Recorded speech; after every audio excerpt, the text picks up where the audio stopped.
Hello viewers, आज हम लोग करेंगे क्लास 10th का क्वेश्चन नंबर 13 जो हमसे कह रहा है कि prove that opposite side of a quadrilateral circumscribing a circle subtend a supplementary angle at the center of the circle। तो हमसे कहा ये जा रहा है कि जो क्वाड्रिलेटर होता है तो उसकी जो अपोजिट साइड्स हैं, यानी कि जो मैं जो ग्रीन पेन से बना दे रहा, ये अपोजिट साइड्स हैं, ये क्या बनाएंगी, सर्कल के सेंटर पर एक सप्लीमेंट्री एंगल तैयार कर देंगे हमारा। तो हमें ये प्रूव करके दिखाना है। तो चलिए शुरू करते हैं बिना किसी देरी के। तो ये मैंने सोल्यूशन पहले से लिख के रख दिया है। तो यहाँ पे हम लोग क्या बनाएंगे, सबसे पहले एक क्वाड्रिलेटर और सर्कल बना लेंगे। और हमने यहाँ पे इक्वेशन में पहले लिख के दे देंगे कि ABCD is a quadrilateral circle skiing with centre O। यहाँ पे हमने ये पूरा पूरा फिगर बना दिया, जैसा कि आप लोग देख रहे होंगे। तो ये बनाने के बाद हम लोग क्या करेंगे कि जो हमारा ए है वो बी के इक्वल है, जो एंगल सी है वो डी के इक्वल है, जो ई है वो एफ के इक्वल है, और जो एच है वो जी के इक्वल है। क्यों इक्वल है? क्योंकि हम लोग बात करें कि यहाँ पे बाइसेक्ट करेंगे सबके सभी के सभी एंगल, एक हम लोग यहाँ पे लाइन खींच देंगे। जैसे कि यहाँ पे ये लाइन है हमारी ओ ए, तो जे ओ ए है, ये बाइसेक्ट कर रही है किसको, एंगल हमारे कौन सा है, मैं बना के दिखा दूँ। पहले रंग चेंज कर दे रहा है इसका।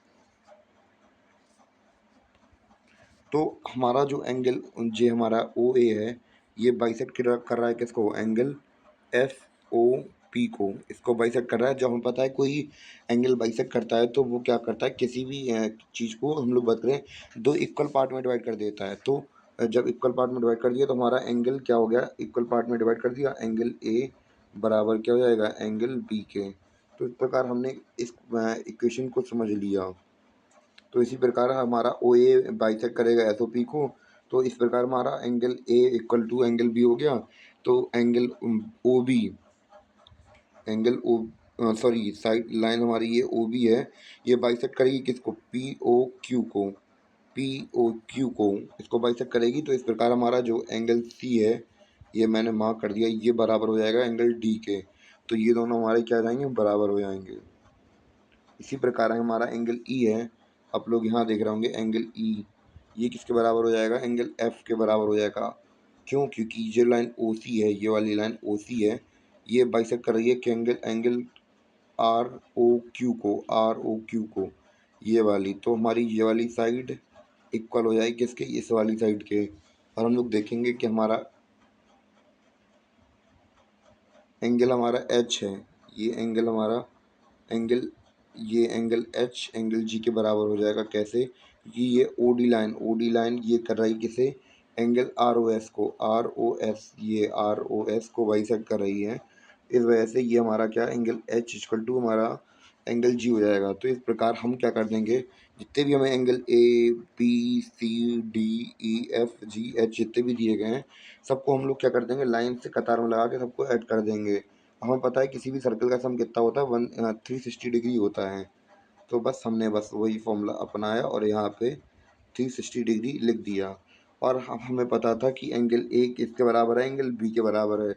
तो हम एंगल ए की जगह पे हम एंगल बी ही क्यों ना लिख दें। तो हमने बस वही किया, यहाँ पे हमने एंगल ए की जगह पे हमने क्या लिख दिया, एंगल बी लिख दिया। एंगल सी हमारा डी के इक्वल था तो डी की जगह पे हमने सी लिख दिया। एंगल ई हमारा क्या था, एफ के इक्वल था, तो हमने एंगल ई को हटा के सीधे एफ लिख दिया उसकी जगह पे। एंगल हमारा जी किसके इक्वल था, एच के था, तो हमने एच की हटा के जी लिख दिया यहाँ पे।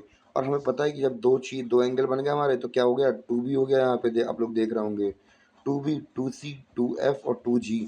और हम लोग पता है जब किसी भी नंबर में कुछ चीज़ें कॉमन आती हैं तो उसे हमने कॉमन ले लिया। यहाँ पे जैसे मैंने यहाँ पे टू ले लिया, माइनस यहाँ पे मैंने टू कॉमन ले लिया और सबके ब्रैकेट के अंदर बंद कर दिया। और जैसे ही हमें इक्वल टू में कितना 360 दिया गया है, और फिर हम लोग क्या कर सकते हैं, एंगल बी प्लस सी, यहाँ पे आप लोग देख सकते हैं, यानी कि हम लोग बात करें इस एंगल की, बी और सी की बात कर रहे हैं। तो जब ये बी और सी को जोड़ देंगे साथ में तो हमारा क्या बन जाएगा, एंगल ए, मैं पहले कलर चेंज कर दूं, बन क्या जाएगा हमारा, angle A O B, angle A O B बन जाएगा हमारा, एंगल ए ओ बी। जब हम किसको जोड़ देंगे, बी प्लस सी को जोड़ देंगे तो हमारा एंगल ए ओ बी बन जाएगा। उम्मीद है कि आपको समझ में आ रहा हो।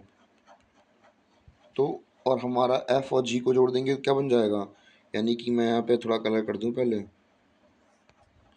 मैं ये कह रहा हूँ कि जैसे हमारा एंगल एफ है, ये जी एफ को जोड़ देंगे तो ये एंगल जब जुड़ जाएगा तो हमारा कौन सा एंगल बन जाएगा, तो हमारा पूरा बन के तैयार हो जाएगा हमारा एंगल।